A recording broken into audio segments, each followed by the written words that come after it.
This episode of Earl Grey is brought to you by Audible.com, offering more than 180,000 titles for smartphone, tablet, and desktop. To get a free audiobook of your choice and help Trek FM at the same time, visit audibletrial.com/trekfm. And also by Enterprise in Space, an international program of the nonprofit National Space Society. Find out how you can help science and education and become a virtual crew member aboard the NSS Enterprise Orbiter by visiting enterpriseinspace.org. Hi, this is Marina Sirtis, Deanna Troi from Star Trek The Next Generation. You're listening to Trek FM.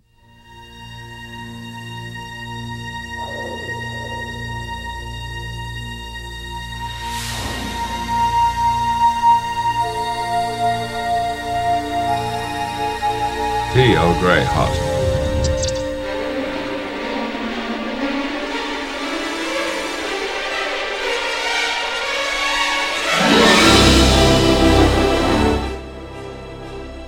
Welcome to another cup of Earl Grey, Trek FM's dedicated podcast to the next generation.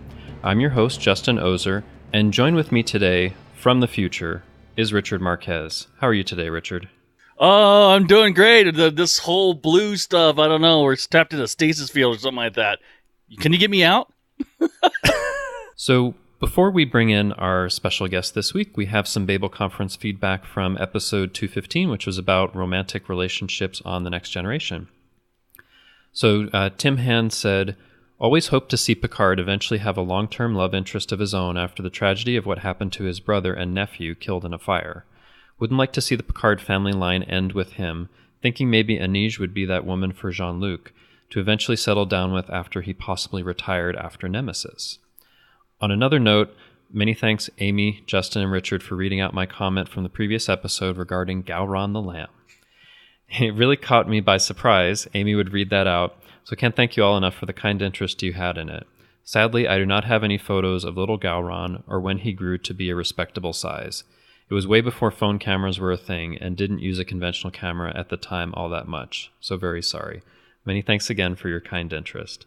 So thank you, Tim, for your comments. Let me just talk first about the part about Picard and the romantic relationships. So, yeah, it would have been nice on screen, I think, to see Picard have a long-term love interest. I think, as I mentioned on the previous episode, it does happen in the novels with Beverly Crusher, but yeah, it is kind of sad that, you know, by the time you see him in Nemesis, he's still alone. What do you think, Richard?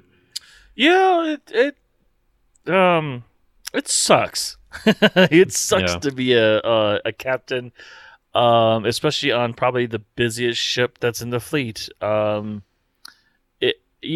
would think that after that long of a career, that you would realize that, hey, you know, this part of my life it hasn't even begun, in a sense, and you know, maybe I should do something about that. You know what I mean? I guess. I mean, I don't know. I mean, obviously he feels that family's important, especially after losing Renee and his, you know, brother, and in Generations, that is.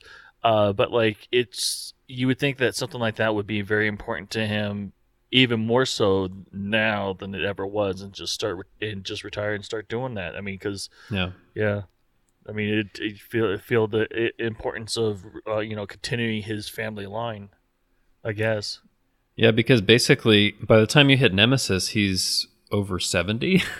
Yeah. So, then again, humans can live past 100, or, you know, so McCoy in Encounter at Farpoint was like 137 or something like that. So there's still some time, and I'm glad that they do something about it in the novels, but he does still keep serving as captain of the Enterprise. But yeah, it's interesting to think about. I could not imagine having kids at 70. Oof, man. I mean, it happens now. So, but I mean, yeah, it's tough because you know that you probably won't, you know, get to experience being with your kids for a large part of their life, right? So, yeah. I could never. I don't know. That terrifies me now. 70 with children. Oh man, I can see that. Yeah, and so Tim, your other note about Gowron the lamb. Well, we just very much enjoyed seeing that comment, and we thought it was just a great thing that you had named a lamb Gowron when you were a kid. I guess it's okay if you don't have any photos. We'll just imagine a lamb that has, big bulging eyes, right? Don't they all have bulging eyes? Maybe one especially so. There you go. So anyway, thanks again for those comments. So Greg Malumbi said, good discussion. I wish we would have had gotten more with Worf and Kalar. Suzie Plakson brought a lot to the role. Overall, TNG didn't do relationships all that well. It was a more professional environment, so it felt like the focus of the series was kind of that work environment. I kind of agree with that. In terms of relationships you missed, it started out creepy, but I always kind of like Geordi and Leia in Galaxy's Child. Yeah. Well, there's a couple of things there. So, yeah, I wish we would have gotten more of Worf and Kalar too, and I think I expressed it would have been interesting if they would have been able to be together, and we would have seen more of her, because Suzie Plakson was pretty awesome in that role. Like, and as far as TNG and relationships, I don't think they necessarily did more long-term relationships well. I mean, you did have some like Miles and Keiko, but it wasn't as much. There was a lot more of that on Deep Space Nine. I think they did that better overall. But I think, part of the... I guess that wasn't part of the point of what they were looking to do on the Next Generation, to get people together. Well, he does bring up a good point that, unlike Deep Space Nine, where it's everyone is practically in the same spot and everything and whatnot, and this could also go for even Enterprise. I mean, yeah, Enterprise, TOS, and also Voyager. That it's a professional work environment, and especially more so with Voyager. But but Deep Space Nine is a professional work environment too, yeah, right? but it's a station. It's a station, and you can at least leave. You know what I mean? Like, you're not. It's not like you're. It's not like a starship where you're on duty for 6 months and you have to remain on duty because you can't be replaced. You can't just go on vacation willy nilly just because. I can only imagine how uncomfortable that would be to have a relationship for that. I mean, and be out. I guess not really. Is it out to space? not out to sea, but out to space. Yeah, I guess that would work. I guess so. Yeah, I mean, I'm thinking like in the Navy, like terms of the Navy. They call them out to sea and basically out to space. Why not? But like at the same time, it's like I mean, I can only imagine how uncomfortable it is. I mean, I've never been on a ship for more than a day, so it's not like I would not know what that feels like. But I'm sure it's pretty awkward. Yeah. No, it's a good point that when you're flying around on the Enterprise D or E, that you can't just go off somewhere around Deep Space Nine. You could just take a freighter or take a passenger vessel and just go off somewhere. Or you can build yourself a solar ship and find yourself in Cardassia. Man, that's what I would do. That solar ship is awesome. Anyway, that's Deep Space Nine. So the other comment, about Geordi and Leia. So, yeah, I think that relationship is kind of creepy, and Geordi kind of gets what he deserves in Galaxy's Child when Leia Brahms shows up. So, but I don't know. I didn't think about it as a relationship to talk about, because honestly, when I talk about Geordi's relationships, I get sad. But another interesting note, like in the novels, at one point, Leia and Geordi do get together. So anyway, in like a it dream? Works out for him. No, in reality. I'll have to look it's at weird that, yeah. though, because I haven't read all of the novels that are in between, so I don't know how it happens. But yeah. Lots of stuff out there. But yeah, we didn't really talk about Geordi. We've mostly focused on relationships from the point of view of Picard, Worf, Troy. But yeah. We may do another one in the future with more relationships. With Geordi this time. Might be a short episode. Well, maybe we could Well, he does have some different relationships. Maybe we could just talk about all of Geordi's relationships and see what went wrong in each one. There you go. We could be like a relationship counselor. There you go. I like that idea. Geordi, here's the lesson that you need to learn for next time. We definitely have to have Amy on that one for that. Oh yeah. Yeah. Amy, Awesome. What would be your advice for Geordi? Yeah. So Amy's out this week. We have a special guest today, Colin Higgins. And I'm even more in the future. Yeah, maybe in the future from the past, maybe staying in the future. Yeah. I'm in my own causality loop. Excellent. Well, thanks for joining us today, Colin. I think this might be your first time on Earl Grey. Is that right? It is. And thanks for inviting me on. I've been really looking forward to this. Excellent. So since you haven't been on Earl Grey before and listeners might not be familiar, tell us about your history with Trek FM and with Star Trek. Oh, okay. Well, Trek FM, I was the third show to join the network with Trek News and Views. So when I joined, it was the Hyper Channel and the Ready Room. And then Christopher Jones invited me over after seeing my tweets about suffering with Podbean.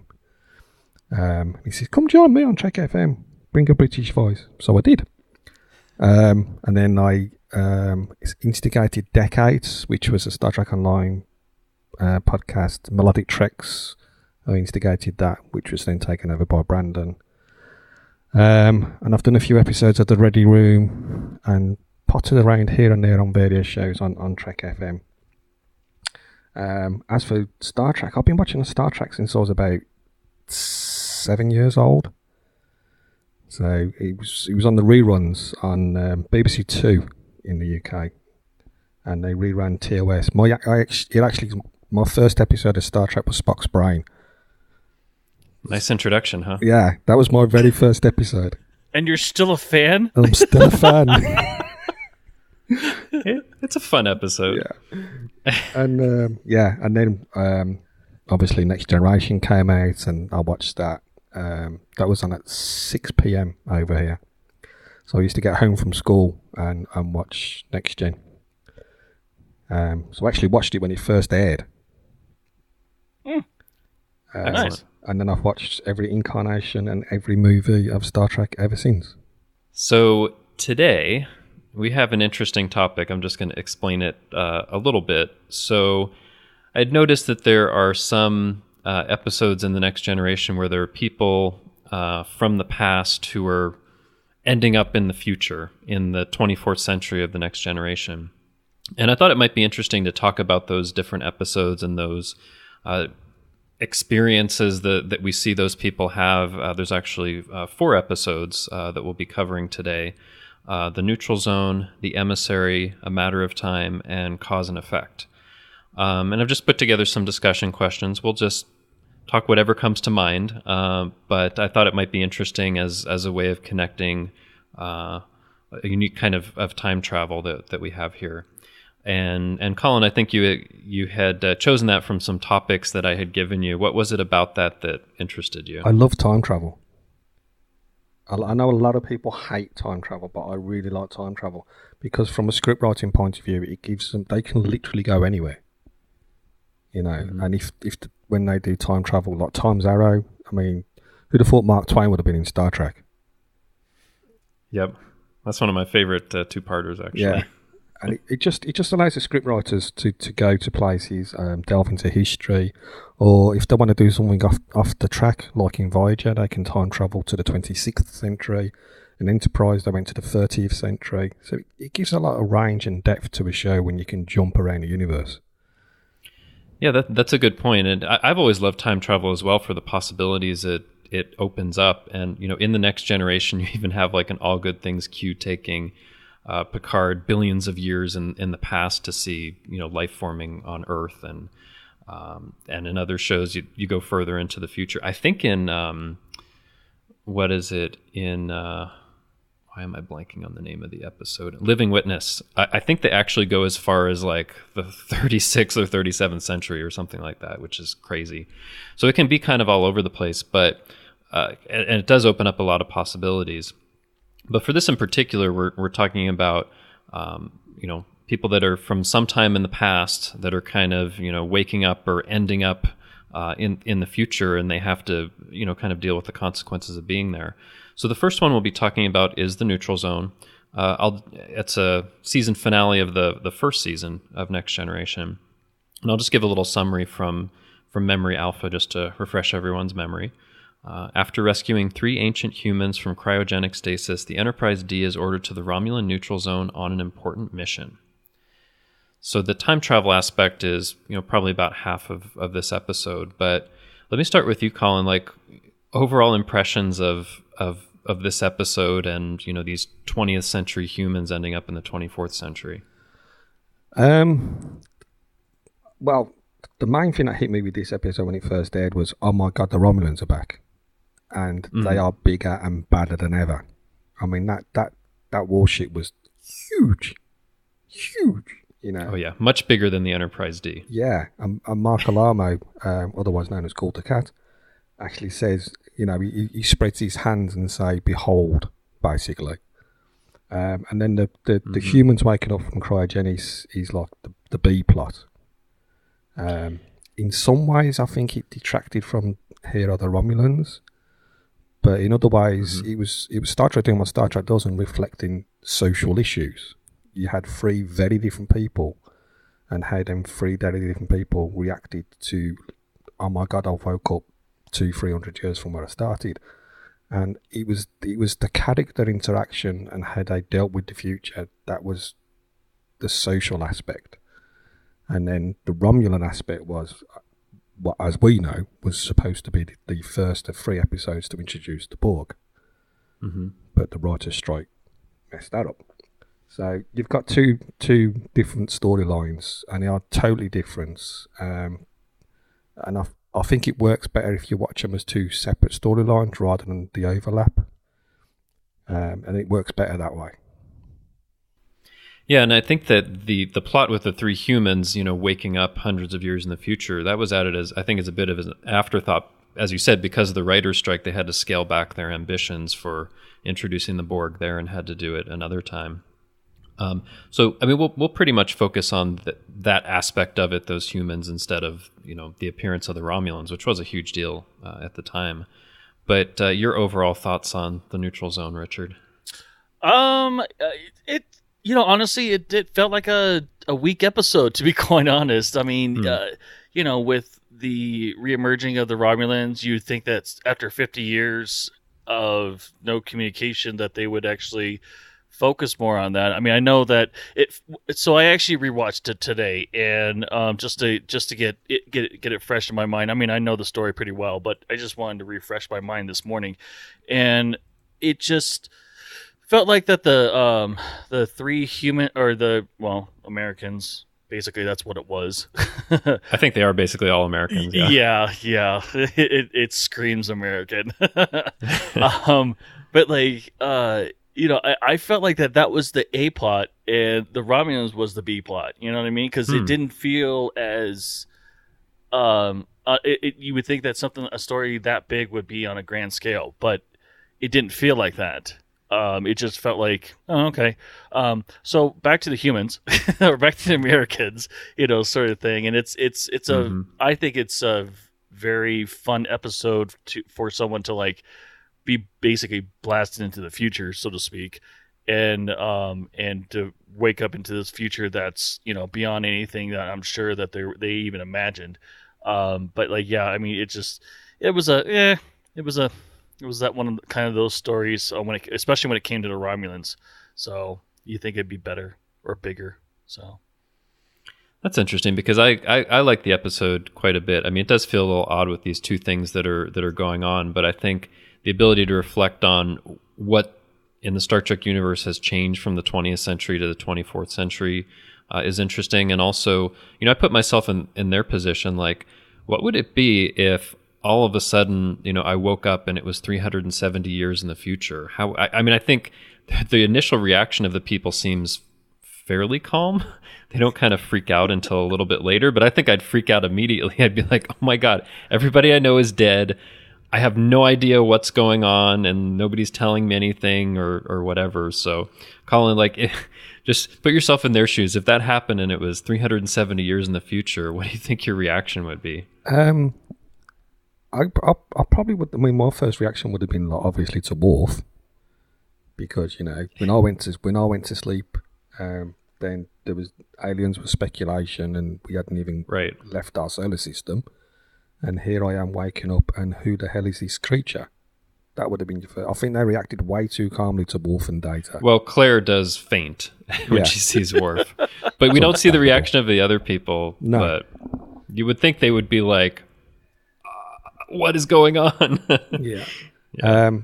But the fact that they chose 3 Americans adds another slant to it, because some of the comments, they made the comments about baseball, which, while being big in America, isn't big anywhere else. In fact, in Hungary, they changed the baseball reference to Dallas for some bizarre reason. So, Dallas, like the show Dallas? Yeah, the show Dallas. Because in Hungary, they could relate to that more than baseball. They can relate to Dallas more than they can relate to baseball. So, but yeah, I think that the guy who was basically obsessing over his money, that would not have been my first motive. The woman who thinks, oh my God, everyone's dead. You only got the music guy who just basically wants to get high. He spent 300 years in cryogenic refrigeration. Where can I get drugs? Yep, he wants some alcohol. Which it would probably be legal, and they would probably like make it like synthahol, and you could do it, but not kill yourself. And then on top of that, in your mind, you could stop it from actually doing the effects. I wouldn't doubt it if it's illegal. Well, that ties into the fact that this is supposed to be in the future, and things have moved on since this episode was actually filmed, because cannabis now in some states in America is legal. And in certain European countries it's legal for medicinal purposes. Yeah. And clearly in this episode they had an anti-drug message, I think, where Crusher's talking to somebody and she's like, I can't understand why they would have done that back then. Yeah. So yeah. Well, one thing you mentioned I wanted to pick up on, Colin, is the 3 people are Americans, and I wonder how the reaction might have been different, or how the episode might have been different if they were British or Russian or Chinese or from South Africa or Brazil or something like that. Well, the reason it worked for me as Americans is because, as far as I know, the only cryogenic companies are in America. Okay. So I think, is it Amcor is the one? I can't think what the other one's called. But there's no cryogenic companies in the UK. So it's only in the US. Yeah. So basically, if you wanted to get froze, you'd have to go to America anyway. Interesting. Yeah. And at the time, in the 80s, there was only 2 countries launching into space. That was Russia and America. Okay. So there's only 1 country doing cryogenic refrigeration, and only 2 countries that can put you in space. So that, to me, didn't bother me. Yeah, I hadn't thought about it like that, but I guess you're right. You're right about that. Although they talk about cryogenics becoming such a big thing that they're these huge companies and people are making a lot of money on their stocks and all that. So I guess they were projecting that it would become maybe a bigger thing than it has become. Yeah, I mean, at least they didn't talk about root beer every 5 minutes like they do in DS9. What's wrong with root beer? You don't get root beer anywhere else but America. Really? You guys don't get it there either? No, really? when DS9 came on and I started talking about root beer, I had to Google it. Oh, really? Yeah. Huh. Interesting. Of course, us being in America, we're like, root beer is not everywhere? Yeah. Huh. I hadn't thought about that. I'm going to start a company there and bring it to you guys. Root beer to the UK. Yeah, gap in the market. You're right. So, one thing I wanted to talk about is, one of the things in this episode, and maybe one of the first times they talk about it in The Next Generation, is talking about how economics have changed and how there's no need for, money or acquisition of wealth, and you can do the things that you want to do. And of course, the guy who's the financier is like, well, what do I do with this? So I think it's kind of interesting to think about, that huge contrast between the 20th century, and then now and the 24th century. I would think if you woke up that far in the future and the future was like that, I don't know. We think, it would be great to have this kind of society, but there would be, I think, a lot of things that would have to change for that to take place. And I might be surprised if it was actually like that in a couple of hundred years. But I mean, what do you think about, highlighting those differences and talking a little bit more about the economics of the TNG era? Well, we had in TOS they established that we don't use money anymore. Well, I think the first time was in Star Trek 4. Yeah. But then when you go to DS9, there's Federation credits.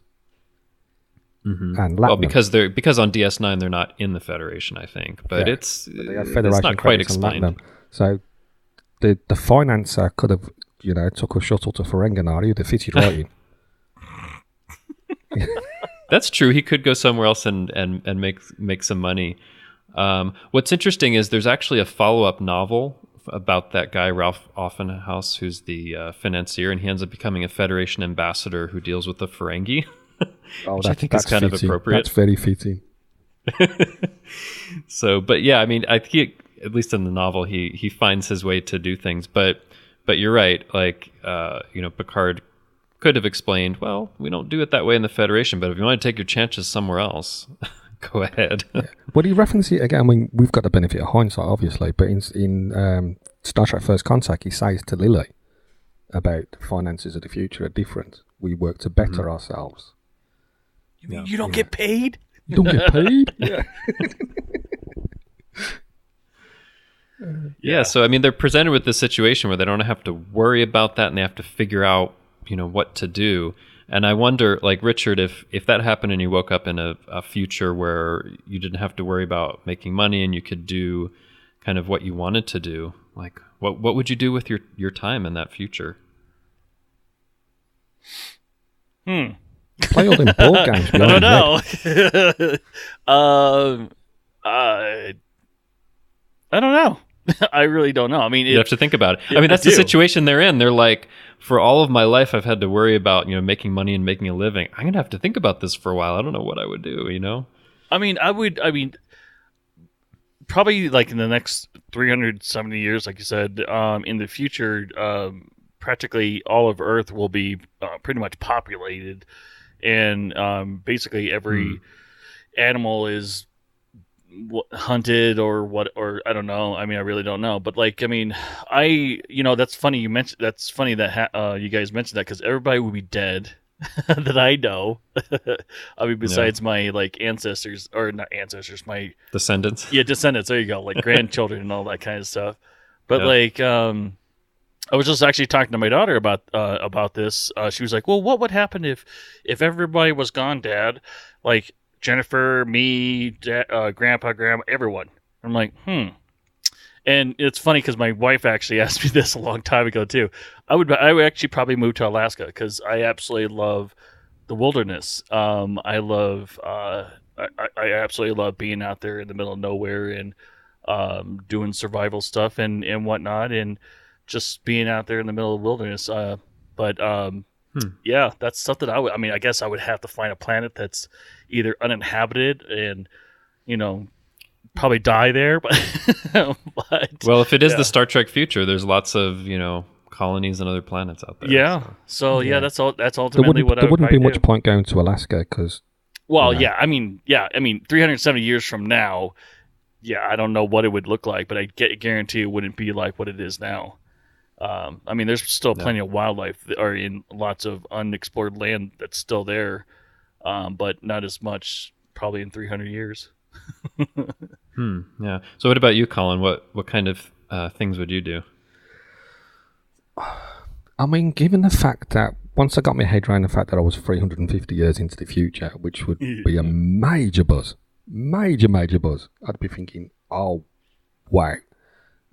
Being a geek and a nerd, I'd probably want to know what technologies happened in the 350 years, what we've achieved, where, and then when someone tells you about warp drive and you can get on a starship and go from one end of the solar system to the other in 40 minutes, you're going to be thinking, okay, so I'd probably explore.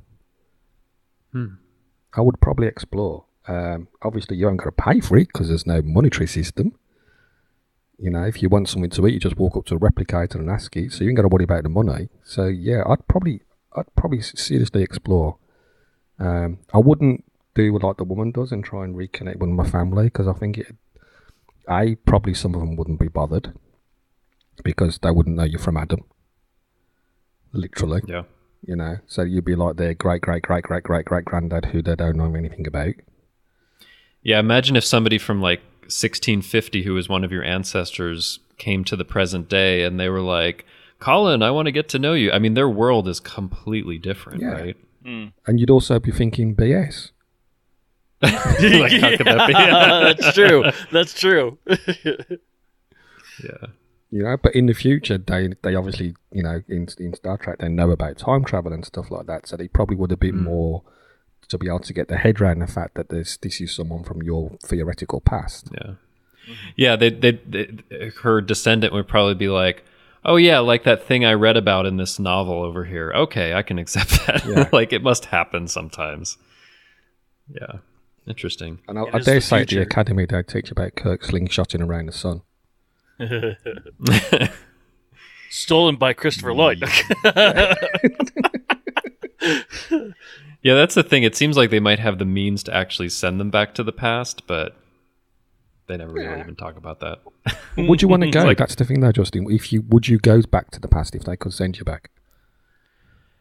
I don't think that I would, because like at that point, if you do go back to the past, like the future that you're in, part of it is predicated upon you being missing for like 350 years, right? Mm-hmm. So if you went back to the past, then it would be a new timeline and it would change things, and you know, I would be like, all right, I'm just going to accept this. Yeah, well, that's an interesting comment, because by waking these people up, have they then altered the timeline from that point on? Like, only in the sense that any action that you take in the present alters what happens in the future, but it's not a different timeline, because it's not something from the past that's affecting things and then splitting off the timeline from there on.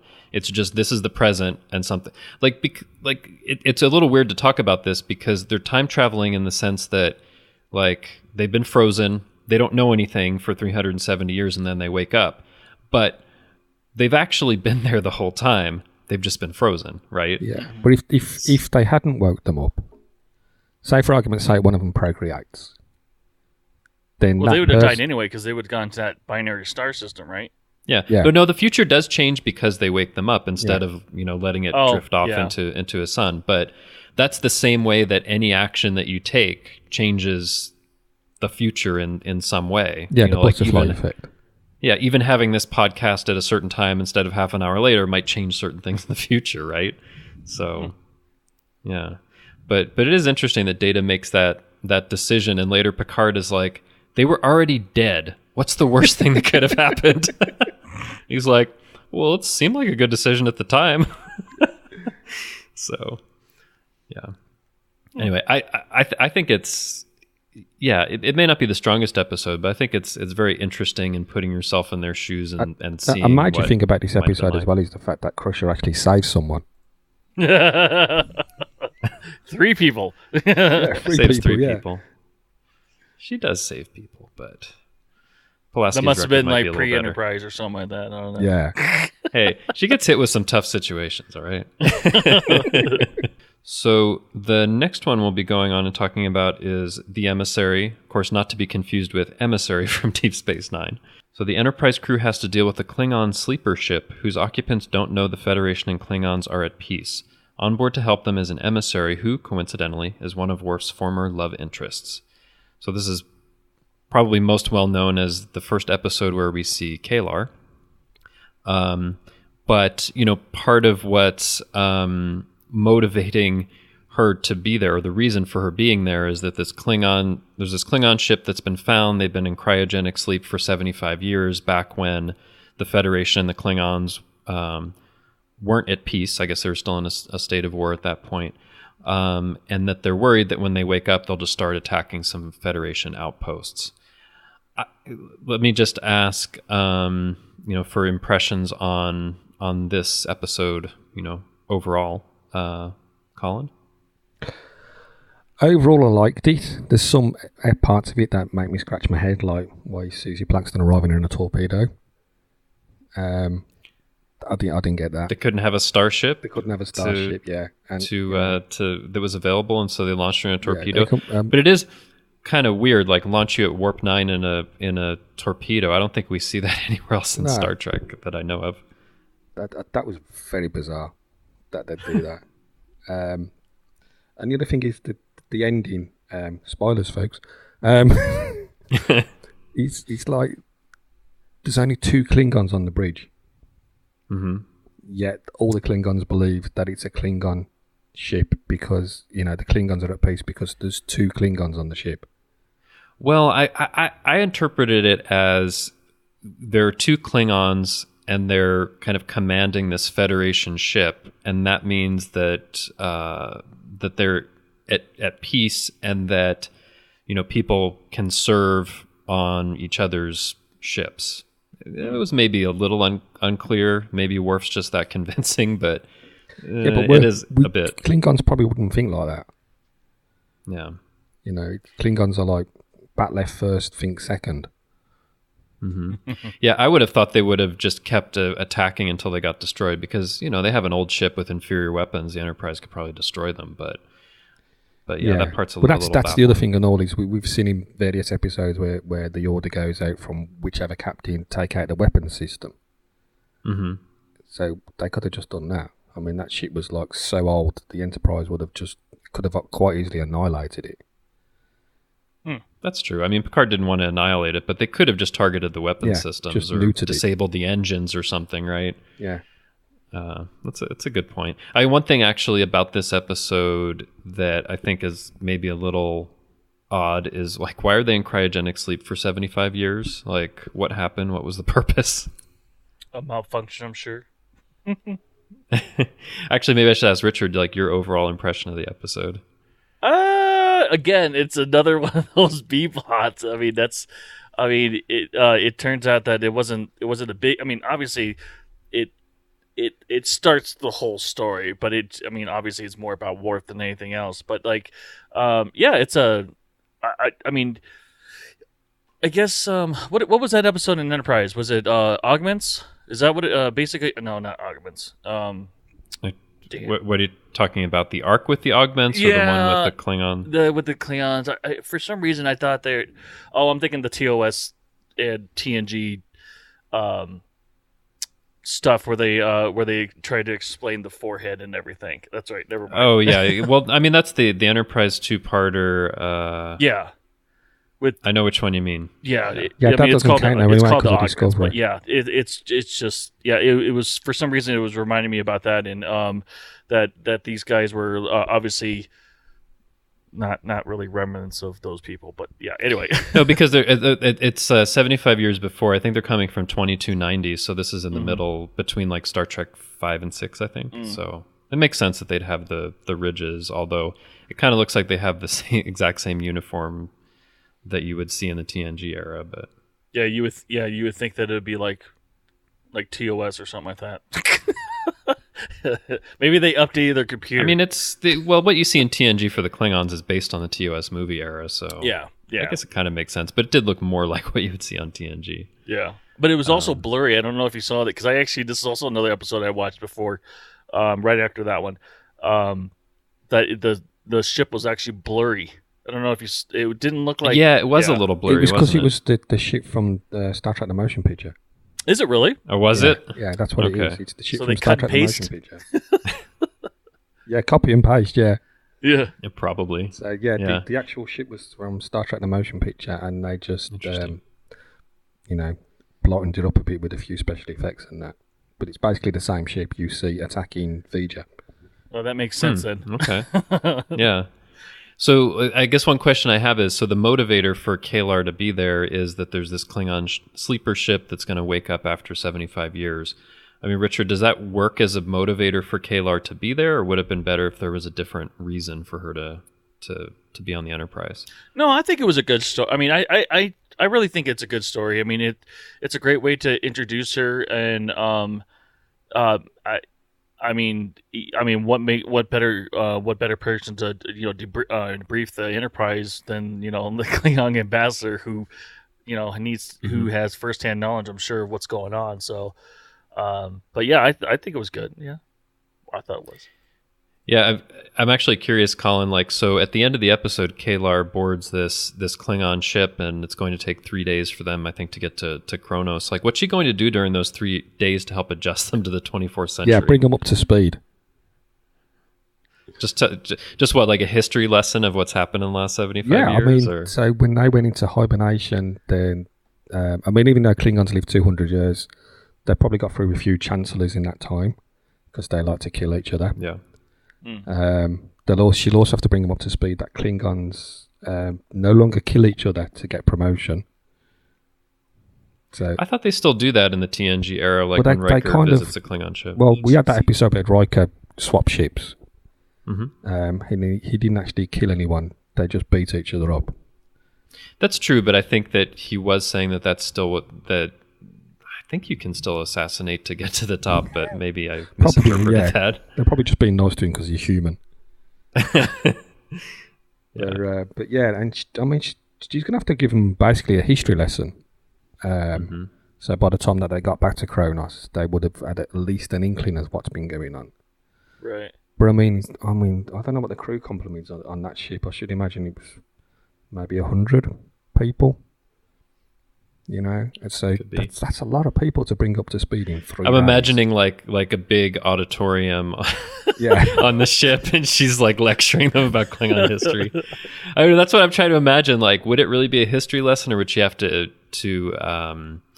convey it in a different... I can't think of a different way, but I'm just trying to think of Klingons trying to pay attention to like a history lecture. Yeah, and I can't really see Klingons sitting through a history lecture myself. Maybe it was a bit like in the motion picture where Kirk did the speech on the deck to the whole crew. That's exactly what I was just thinking. I was just having that image in my head. Or like, oh yeah, that would be just like that. Yeah. Yeah, and so what about when she gets to the point where she has to, or someone has to tell them that they've been deceived and that they weren't really commanding the Enterprise? Like what? So when I was watching, when this episode ended, and they said that he was whatever ship, what's the ship's name? That was going to meet them in 3 days. Was it the Prang? That was the name of one of the ships. One of them, yeah, whatever Klingon ship it is. But like I was just thinking, I was like, how is she going to be able to keep them occupied for 3 days before that ship gets there? Because they're going to find out eventually, and they probably will kill her. Do you think? Yeah. Well, I guess for that era they wouldn't have a holodeck, because I was thinking like load Worf's calisthenics program and keep them busy, but probably don't have a holodeck like that. Well, you could have a feast. I mean, they haven't eaten for a few years. Well, you would think that the Enterprise would just stay there until stay in position until, or at least show the ship coming in. Yeah, there is that. Yeah, I don't know. Yeah, I don't know. I just wonder about that, like how that would go for a couple of days, or how much they might accept her. I mean, also, does she tell them at a certain point that she's half human, and what would they think of that? Ooh, yeah, that's a good point. Yeah. Did they establish she was half human in this one? Yes, they did. Yeah. Because they, what was it? Pulaski said that asking her if she was all right, and that's when she. Oh yeah, and she said. When she fights, and she says, "Oh, I'm half human." Yeah, right. Human, half Klingon. Does she tell them that? Yeah. I think probably not. Probably not. Dude, that probably wouldn't be a good idea. No, but the other problem you've got is obviously you come out of hibernation. The first thing you would do would be to contact the homeworld and update your logs and stuff. So if they did a download, as we saw in Discovery, as you do, as you saw in Discovery, So if they did a download and updated the maps and everything, they're going to be thinking, someone's telling Porky's here. There's no Klingons on any other ship except for Worf, and he's not a captain. Right. Yep. So that would have took, an hour? Something like that. Be an interesting cruise home. Well, they got a lot of updates to go through. 75 years worth of updates. I mean that's. I wonder if she gives them the updates, they get angry, and she finds a way, somehow to put them back in cryogenic sleep until they get back to Kronos. Yeah, just in case have the air conditioning filtered with anesthetizing gas. Yeah, exactly. Just in Air case. conditioning. Yeah. I mean, when they went to sleep, it was probably on Windows 300, and when they woke up, it was Windows 1000. Or whatever the Klingon equivalent is. Yeah. Yeah, I mean it's kind of like what you see in Relics, where Scotty's missed like 75 years of technology and he's trying to get up to speed. It would take a while, right? Mm-hmm. Yeah. And then Scotty approaches it in his usual manner. Let's get a drink. Yep. Wouldn't you after 75 years? I would. Yeah. I'd be like Scotty. None of that Sinfahale stuff. The real stuff, yeah. Okay, so I think it's an interesting episode and interesting to think about how these Klingons would adjust. You guys have any other thoughts about the emissary? I want that calisthenic program. I think that Worse would calisthenics? be fun. Yeah, I mean, How many obviously- levels does it have? Levels 1 and 2 look pretty difficult. And when do you stop? Like, I mean, level 1 on your own seems to be pretty difficult. Level 2, I'm sure, with 2 people it's fine. But like, at what point do you stop? Do you die? Or does the program save your butt and stops the program right before it kills you? Well, it's like that. It's like that bit in DS9 when he gets with when he keeps having to go into sickbay to get Bashir to fix him up after they've had sex because they've broken each other's bones and this, that, and the other. Yeah. So if he gets his bones broken having sex, how bad is his Kalanetics program, and how often does he go and see Crusher? Because he's breaking bones in the Breaking program. bones Yeah. and stuff. I mean, does he have the safeties off? Could he die? Yeah, Wolf would have the safeties off. Where's the challenge otherwise? Right. Yeah. Interesting. Come in without an arm or something like that. You're getting blood on the damn carpet. Yeah. He's like, he just walks in with a broken arm and limping and all that, and Crusher just showing and he goes, "Hello, Dick." That's funny. Yep. You would think they have like a medic right outside the door anyway, just in case. Just in case, yeah. Yeah, Nusa Gobe's just waiting outside the door. Oh yeah. We never see her all the time in sick bay, so there she is. Yeah, that's why She's she's got never like in a sick bay. Psychiatrist Wait for booth Worf. right outside the holodeck, ready for Worf. All right. Well, let's move on to our third episode that we'll be talking about, which is A Matter of Time, which is in season 5. So the summary is, a time traveler claiming to be from the 26th century arrives to witness an attempt to save a doomed planet. So, Colin, initial thoughts on this episode? Well, I watched this when it first aired. When I say it first aired, when it first aired over here, which was like 6 months after it aired in the USA. But we didn't have the internet then, so you couldn't get spoiled. And I thought there was something a bit sus about him from the start when I first watched it. And then you rewatch it and then you notice little things. And the reason that you notice these things is because you got a benefit of hindsight.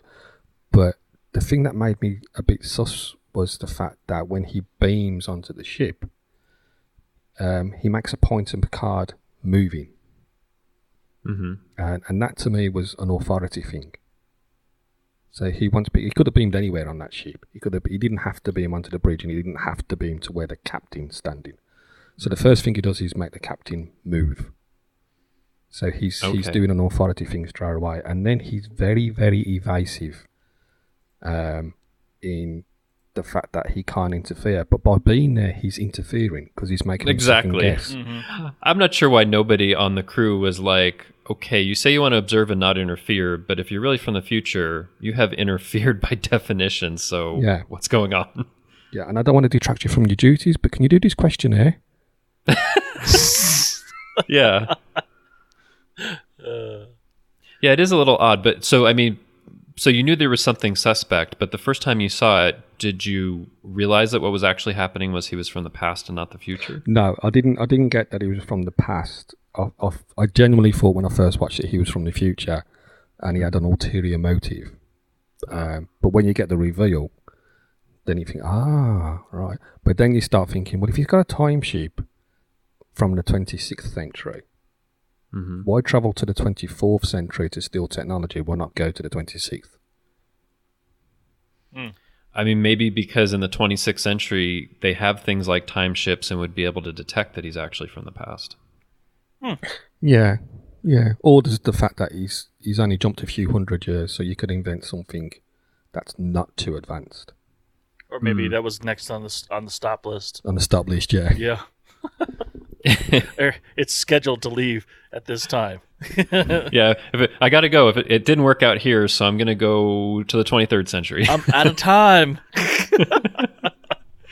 Exactly. So Richard, what are your overall impressions of the episode, and did it surprise you that he was from the past the first time you saw it? I don't really remember the first time I watched this episode. I'm sure I was surprised because I mean this whole entire thing is, you would think that he would have something like like the Men in Black have, like a erases your memory. Erase your memory. Yeah.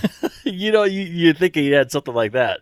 I mean, it is the 26th century. If they're observing people anyway, you would think that either they have a cloaking device that shields his entire ship, or he has some kind of memory erasing device of some sort. And of course, he could penetrate any technology from the previous past. So, but yeah, I really really like this episode. I can't remember his name. The Matt Frewer, who plays Rasmussen. Yeah, I love him in everything. He's so great. But like, yeah, I remember being I can imagine being surprised watching this for the first time, and I absolutely love his acting. He's great. So how do you think it would have worked then if Robin Williams had done it? I heard he was going to do it. He might have done it. We talked about that on a previous Earl Grey, and I think we agreed that it would have been a little distracting that it was Robin Williams. I mean, what do you think, Colin? Would that have been great? Because he's too energetic. Yeah. Yeah. So I think bouncing off the walls. Yeah. He would have been too energetic. Even if he toned it down, he would have been, the difference with Rasmussen is he's controlled in what he's doing. Mm-hmm. He's slightly manic because he's on the edge. Well, he's controlled except when it comes to stealing too much stuff. Right. Yeah. Well, I mean, I think the script would have changed for him because he probably, being the character that he was, that it would have turned into like time travel is like space madness, or turns into time madness or something like that. I could see something like that happening in the episode for Ron Williams if he were to play it, and whatnot, and trying to get back to that, trying to get out of that psychosis of time travel and everything. So I think that would actually work for him in that way, because they would have to change it like that. But the way that they wrote it, this was perfect for who did it. So have you two watched Doctor Who? I haven't, except for little bits. Okay. Go ahead. I'm sure a lot of our listeners have. Yeah, I'm sure some of them have. One of the other people that was in the frame for it was Tom Baker, who played Doctor Who. He was the Doctor Who with the very, very long scarf. Oh, so he auditioned for this role? Yeah, as he Rasmussen? auditioned for this role as well. Okay. When they realised Robbie Williams couldn't do it, they auditioned, and he auditioned for it. And it was between him and the one who actually got it. And Matt Frewer, yeah. Interesting. I didn't know that. So I think he would have been a bit more studious in the role. So I think the casting was right for this, to be honest. Yeah. Yeah, I think it works really well. One thing that strikes me in rewatching this that didn't the first time I saw it was that he's from the 22nd century, and Enterprise takes place in the 22nd century.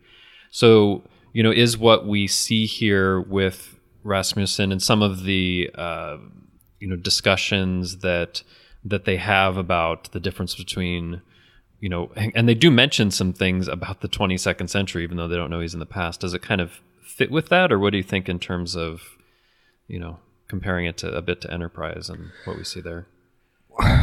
Well, I mean, you could actually play this to actually help explain some things in Enterprise. If this wasn't the first time he'd done this, and he'd already brought technology back, then that would explain how she's got a universal translator,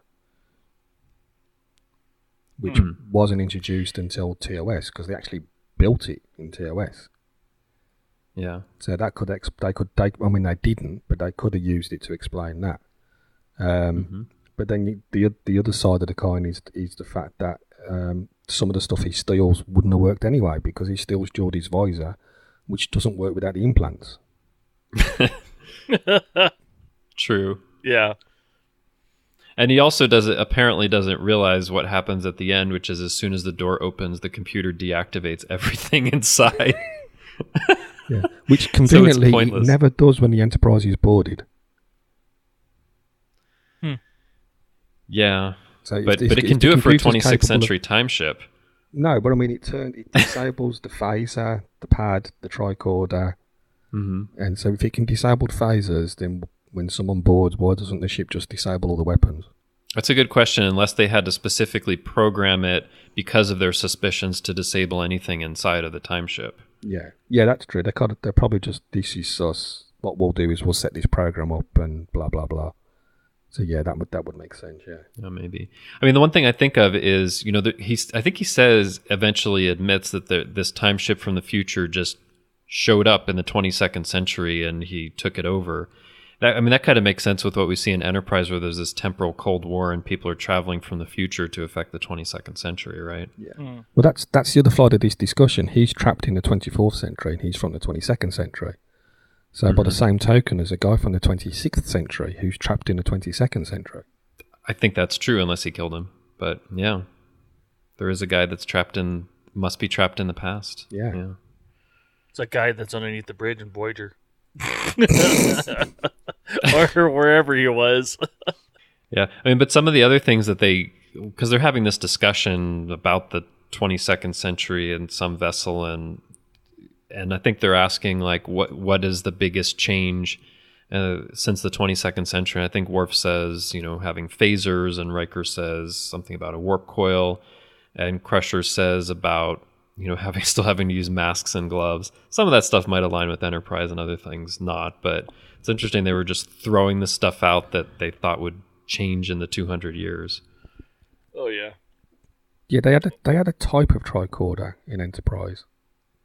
I don't think I ever seen Flux wear a mask though. No, I don't think we did. But they do talk about quarantine field, and they do, I guess, have that in Enterprise, where you have to be in this chamber when you beam back until you can join the rest of the ship. And use the magic cream. The magic cream. Yeah, I know. That everyone has to be rubbed down on. Yeah. Even the dog. Yeah. Yeah, you can't put something in the air to do that. It has to be applied by hands. And also, if you're a woman rubbing the cream on, you have to strip down to basically nothing. But if you're a man rubbing the cream on, you don't have to do your arms and legs. Yeah. Yep. Pretty much. So anyway, I just think it's interesting that they chose that particular period of time to talk about. One other thing I wanted to talk about. Looked futuristic? Did the what? Do you think the time ship looked futuristic? I mean, it looked kind of blocky. I mean, it looked like it was made with Legos, maybe, but I don't know if because it's a little bit hard to tell, and the interior was just kind of bright and had some weird colors, but I don't know if it did. What do you think, Richard? Looks like something my daughter would make. like the metal look. It looks like what is that confetti shiny stuff that actually I have it here in my basement. That's probably what they used. But that's what it looked like to me. I mean, it looked like something my daughter would piece together. I mean, it didn't look really futuristic. I agree. It looked too blocky. It looked like, I don't know. I mean, it looked like something they had to throw together in a few days. Yeah, exactly. Exactly. It looked like there was enough room just for the pilot, and that's pretty much about it. And for him to walk around a little bit. But that's just about it. But that's how you make everything futuristic. You add silver. Some more silver. And it's got to be shiny. It's got to be shiny, yeah. It's like futuristic towels, shiny. Yeah, but when you think about Voyager and Future's End with the time ship that Starling has, that looks maybe a little more believable, but they probably spent more time on it. But it doesn't have to be all aerodynamic. The Wells class. The what? The I said it Wells doesn't have class. to be aerodynamic. Yeah, that's true. Yeah, but you don't need That's true. aerodynamics because you're just going through time. Oh, and okay. Maybe they need to be aerodynamic in the time. Well, it needs to be in Voyager. It needs to be aerodynamic, so when you go through the window of your office building and go into space, it could be aero. I don't know, but yeah, the door opening and some of the stuff is cool, but I don't know if they spent much time on it. So one other thing I wanted to talk about is, I think we mostly think about this as the episode with this guy Rasmussen, who we think is from the future, but is actually from the past. But there's also this decision that Picard has to make about the fate of this world that's been affected by an asteroid strike and how they might intervene to correct a problem that they've created. Do you think Rasmussen actually knows about this thing that's going to happen, or is he's just winging it and just trying to kind of go with it that something important's going to happen? Oh, for sure, winging it. Yeah. I think so. Oh, yeah. But he does seem to know some things. Like, he does seem to know some things about the Enterprise crew without them telling him about it. Well, I should imagine the time ship has got a database on it. Mm-hmm. Oh, it has like a historical database? Yeah, so he probably have to. says at such and such time the Enterprise was here, which is why he went there. Yeah.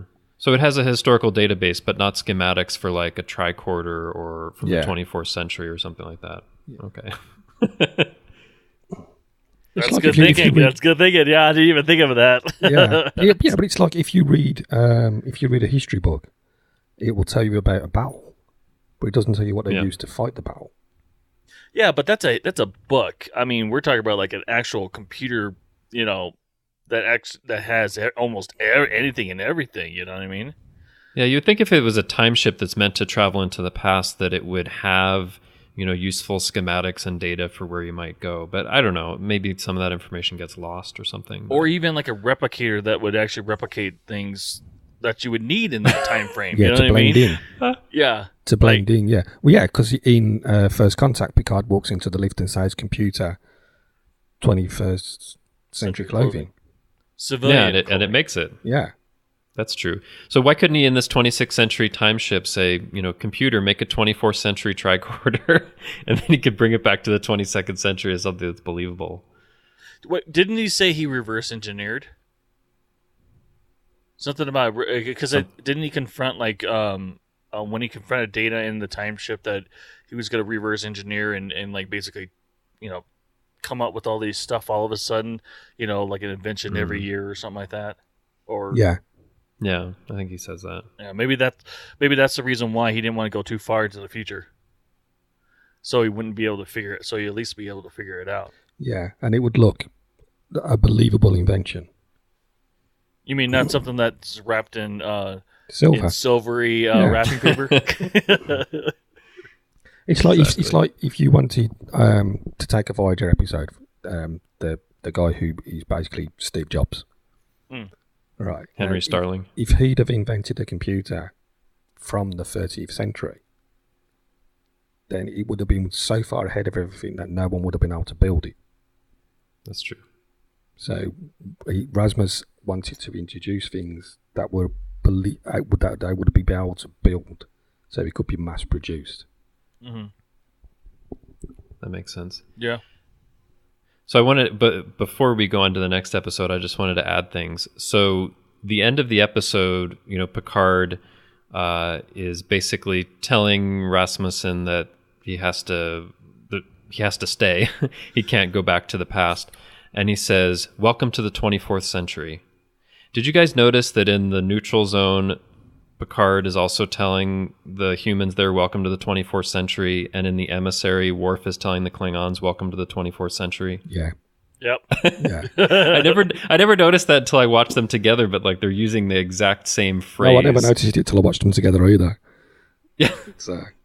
But it becomes really obvious, like, oh, in every episode they're telling them welcome to the 24th century. Yeah. And actually Janeway says that to Henry Starling in Future's End. But the other thing and all is because Rasmus is from the past, when they sentence him to the penal colony on New Zealand, does he get time off because he's like from the past? I don't know. I think they just talk about, I mean, he's committed this crime that he'll have to do some time for, and that historians might be very interested to talk to him. But just leave it at that. I mean, what does he go off and do at this point? They probably just put him on a science vessel and study him. Wow. Like a zoo or something like that. Yeah. Really, would he be bound to all the laws against? Obviously, he in a sense stole the ship and all that. But I mean, well, he's stealing the stuff and he's conspiring to change the future or to change their present from the past. Yeah, so. and he's also theoretically he could alter the timeline. Yeah, I guess. He would definitely alter the timeline if he came back with that stuff. Yeah. So he's dangerous. I guess in that way. Yeah. But then you've got the other example, Star Trek 4, where she goes off to a science vessel with 300 years of catch-up learning to do. Yeah. So, yes, Rasmus is going to go to a penal colony or whatever to serve time for what he's done. But when he comes out, they've then got to bring him 200 years up to speed. Yeah. I'm sure they've got a database in the penal colony. Yeah, with schematics on it. Yeah, with schematics. Here's how you really build it. Yeah. Well, so we have one more episode to talk about. It's the briefest example that we have, but I did want to talk about it a little bit. And it's about, it happens in Cause and Effect, the season 5 episode, which I probably don't need to give a summary about except the time loop episode in TNG.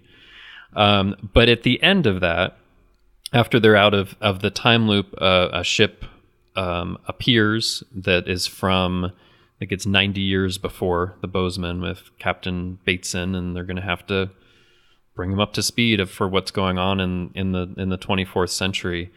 I mean, so it's a very brief part, like the last minute of the episode. Do you feel like, Colin, that it adds to the episode to have that, or was it not necessary to include that bit at the end? No, I think it adds to it. Especially from the fandom point of view, because excuse me, the Bozeman is very much a Reliant class, or a Miranda class to give it its proper designation. And as soon as you see it, you know it's old. So that's true. Even before you see them on the bridge, you know the era it's from. That's an old design of ship. So straight away, you know, from a fan's perspective, you look at that ship and think, man, that's old. You know, and even before when you see it hit the Enterprise, is it 3 times? They actually collide. 4 actually. 4, it happens 4 times before they get out of it in the 5th loop. And then you see that ship, and you're thinking, that's the Reliant. It's from the Reliant era. Mm-hmm. So that's a nice. That does add to it. And then obviously when you get the reveal and they're on the bridge and they're wearing the TOS movie uniforms, and it's nice to know that Fraser gave up psychology and became a starship captain. Yeah, or at least his descendant that looks exactly like him. Well, yeah, in Star Trek, everyone looks the same. You know, it's like. I think it's cool, and I think it really adds to it. What do you think, Richard? Yeah, I think it adds to it. I mean, I like this episode. I mean, to figure it out and everything, and I think it's a great episode. Plus, we get to see Riker do his leg lift and everything. And to have the correct answer when Data doesn't, which is unusual. Yeah, I know. So I like it a lot as an episode. Okay, I want to try to talk about something that I think has been a point of confusion sometimes. So for the Bozeman that's been in this causality loop, we know the Enterprise says they've spent 17 days going through these loops. Do you think that the Bozeman has actually spent like 90 years doing whatever it's doing in a loop, or is it the same 17 days the Enterprise is and it's just also jumps forward in time 90 years? I think they jump forward in time. Yeah. Because otherwise they would have 90 years of having the same deja vu that the Enterprise crew had. Right, and the Enterprise not being there and not hitting them, which I don't... Because I've seen some people say, like, that the Bozeman spent 90 years in the loop, but I don't think that's what actually happens. No, because I don't think... No, it's got to be basically a tunnel in time that brings the Bozeman forward, because like you said, they couldn't collide with the Enterprise in the past because it didn't exist. Mm-hmm. Yeah, I think it's almost like you're right. Like there's this tunnel. Something happens. They enter that tunnel. They come out. They hit the Enterprise, and it resets things. So they go back to the beginning of that tunnel, and the Enterprise goes back to where they were before, and just repeats in that part of space. Okay. Yeah, I agree. I agree with that. Yeah, it definitely. Because like they were like you said, they were experiencing deja vu. I mean, throughout and they were only in there for 5 days or 5 loops, and the Well, that we saw. It's probably more than that. Well, yeah, okay, so let's just say a dozen or something like that. But the Bozeman would have, been like experts at this. I mean, each day, whenever it starts, I'm sure they were like, "Oh God, what are we doing now?" Sort of thing. Yeah, and people start picking. Actually, I think it's Beverly Crusher that first picks up that there's something odd going on. Yeah, the poker game. Yeah, at the poker game. Yeah. Yeah. Mm-hmm. So they don't have a Beverly Crusher on the Bozeman to figure these things out, I guess. Because they seem to have no idea that anything is wrong, right? Right. No, I mean, they just come out and get hailed and they say, basically, who are you? Yeah. Like, what do you do? Now, one thing, like in rewatching it this time, I thought, why wasn't part of the reaction from Captain Bateson like, the Enterprise? You're not the Enterprise, right?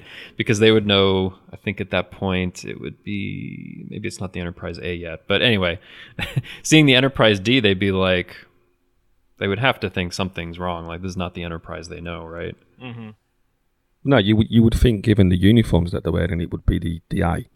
Yeah, that's the thing. Like, we're not familiar with your ship. And I'm thinking, like, you're also not familiar with the uniforms. It's odd that they didn't add that, right? But anyway, I mean, it's just this brief part. I think it does add a lot into thinking about, how they might adjust. So, I mean, how do you think that this crew adjusts to being in the 24th century now, Colin? I think because they're Starfleet, they'd make the transition okay. Because the Academy teaches, we know from other episodes, the Academy teaches temporal mechanics. So I think the Starfleet officers, they'll be all right. Some of them are probably due an awful lot of back pay. Yeah. I dare say you're going to have the same thing in the other episode that, when they went into that loop, was it 80 or 90 years? So obviously certain people in their lives will have died. Yeah. From natural causes, so they would have had to deal with that. The captain of the Bozeman is probably get made instant admiral because time served.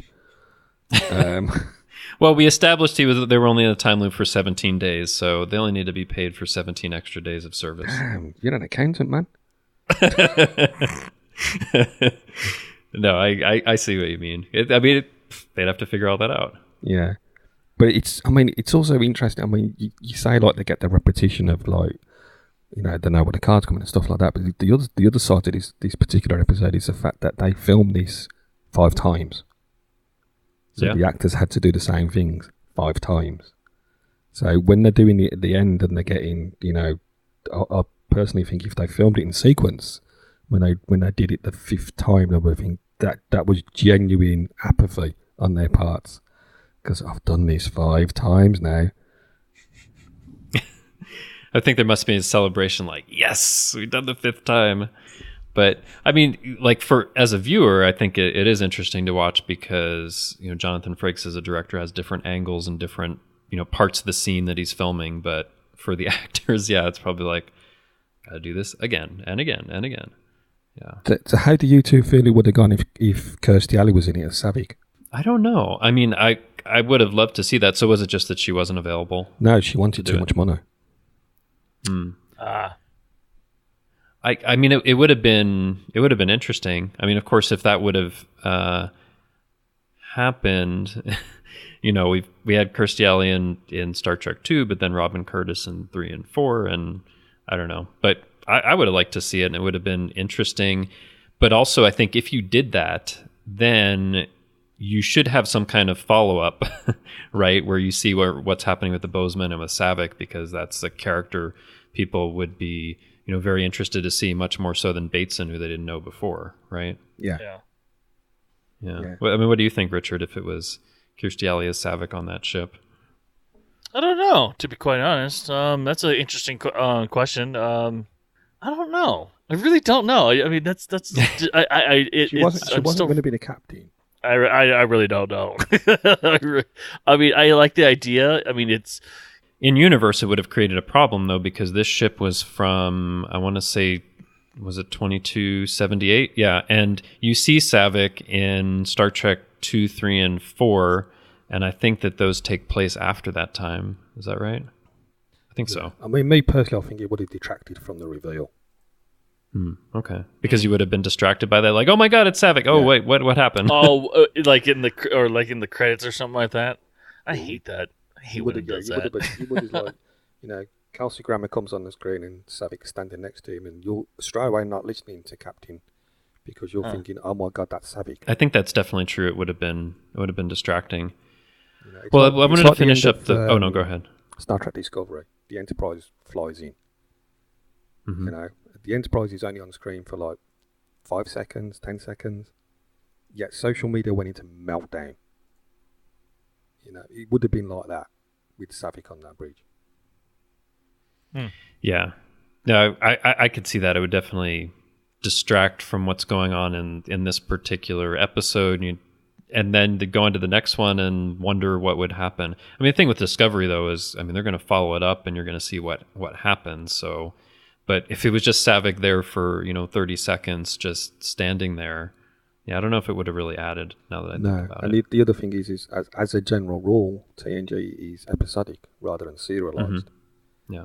So they have gone back to other stuff, but that was towards the end of the run. In the early part of the run, it was box episodes, basically sandbox episodes. Mm-hmm. So definitely, I think it would have created more problems than they would have realised. Yeah. So one thing I wanted to mention to wrap up the discussion about cause and effect is there was actually a novel that followed what happened to the Bozeman after this episode. Is called Ship of the Line, which Darren Moser, who was a co-host of Earl Grey for many years, was a big fan of. It's an interesting novel because you see what happened to the Bozeman on the other side of the 23rd century and then going into the 24th century. And then, part of what they're doing actually, or Bateson is doing, is to help design the Enterprise E, which is kind of interesting. So it has its issues, but people might want to check it out if they're curious about, what happens to the crew after that. Do you think that the Bozeman in First Contact is a different Bozeman then? I think the reference is meant to be to the same Bozeman. The same Bozeman. I think you're talking about when there's some kind of chatter about, who's at the battle with the Borg and First Contact. The Bozeman's in All Good Things and First Contact. Yeah, I think it's meant to refer to the same one, as far as I know. Yeah, but I'd forgotten about that reference. So there's a bit of a reference later. I mean, it would make sense. I mean, you'd throw every ship you had at the Borg. Yeah, definitely. Even when I was 80 years old, you would literally throw every ship you had. Yeah, I think that would make sense. Well, and of course, in the Dominion War in DS9, we see some quite old-looking ships that are pressed into service. You see Excelsior class ships in the battles. And Defiance actually goes up against an Excelsior on one-on-one. Mm-hmm. So yeah, they're around still. Yeah. So, Richard, your final thoughts on the topic we've talked about today with people from the past ending up in the future. I love this episode. I really do. It was fun to think about it. Just like, it was like, oh my, first when we thought about it, I was like, oh, okay, it's people stuck in the past, okay, or from the past into the future, and but when I started rewatching again, and then thinking about it, it's actually a very interesting topic to be discussing, because there's so many possibilities that could happen with these, as we just discussed for like an hour. But like, I absolutely love this episode. This episode, it's great job. Thanks for coming up with it. Oh, excellent. So, Colin, your final thoughts on what we've talked about today? Yeah, well, as I said at the start, I love time travel. I did 3 episodes of TNV back-to-back on all time travel episodes. If anyone wants to check them out on the Trek FM feed. And also, apart from, obviously, Rasman, most of these people don't have a negative downside to being left in the future. as we said, like the Bozeman officers would adapt. The people who were cryogenically frozen, they would eventually adapt. So there's no adverse effects. But will the Klingons adapt? Yeah, and I think, I mean, given the situation now, I think if you said to a lot of people, "I'm going to take IQ 300 years into the future," I think quite a lot of people would go for it. I mean, it might depend. I think people would be more likely to go for it if they didn't have any, personal connections, spouse, children, things like that. Or big credit card debt or something like that. That's a lot of credit card debt to be frozen over. Yeah, but you're all right in the future because there's no money, so they're not going to chase you for it. Yeah, I mean, there might be people like Gillian Taylor in Star Trek 4 that are like, I got nothing here. I'll go 300 or a couple hundred years into the future. Yeah, right? yeah. So I would. I'd go for it. I'm not sure if I would. Actually. Yeah, I would. No, I would. I would want to visit and see what things are like, but I don't know if I'd want to stay there. I don't know. Well, it doesn't have to be a one-way ticket. Yeah. That's true. I mean, although it is a one-way ticket for these people. It is a one-way ticket for these people, yeah. I should mention at this point that we've been focused on people that end up in the future, like permanently. So we didn't talk about something like yesterday's Enterprise where people come into the future and then they go back into the past. So that was why we didn't talk about something like that.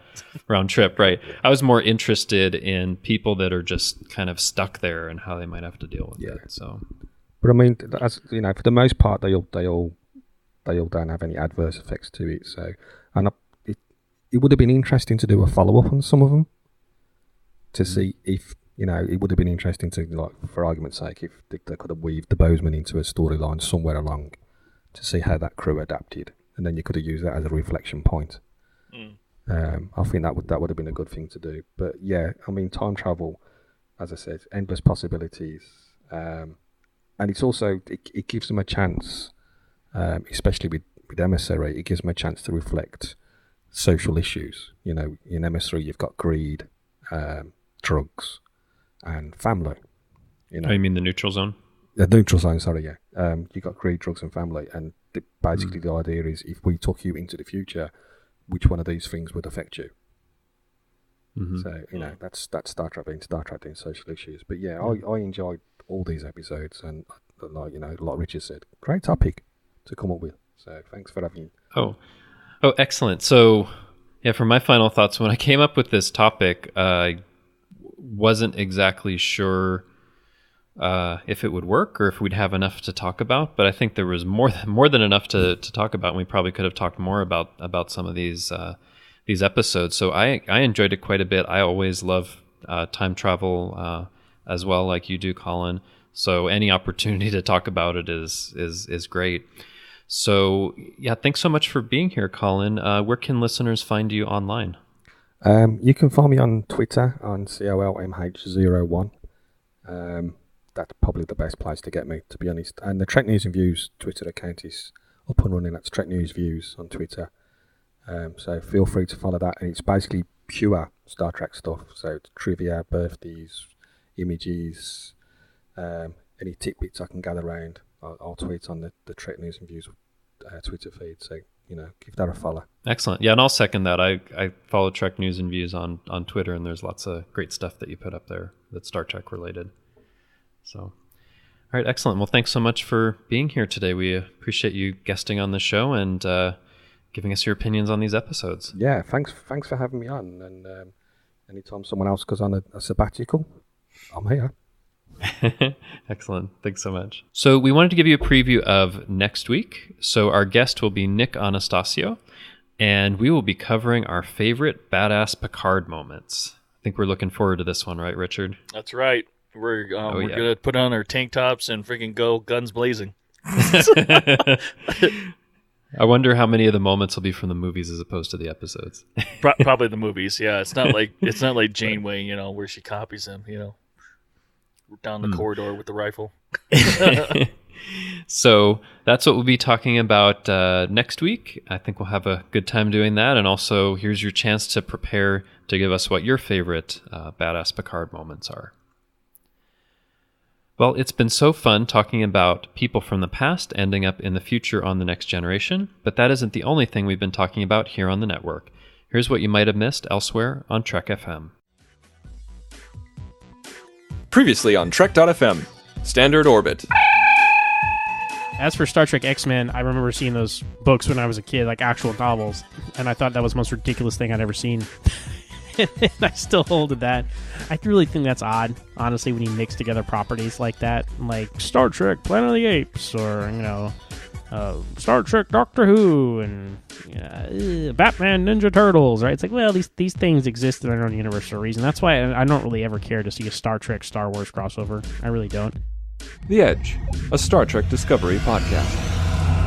Her kind of redemption with Sarah giving her the commander badge and Tilly being promoted and Stamets, holding Culber's medal. It made me cry. I thought it was a beautiful thing that they did in that last scene, and they had that kind of threaded through with Burnham telling the story about the soldier and the general. The 602 Club.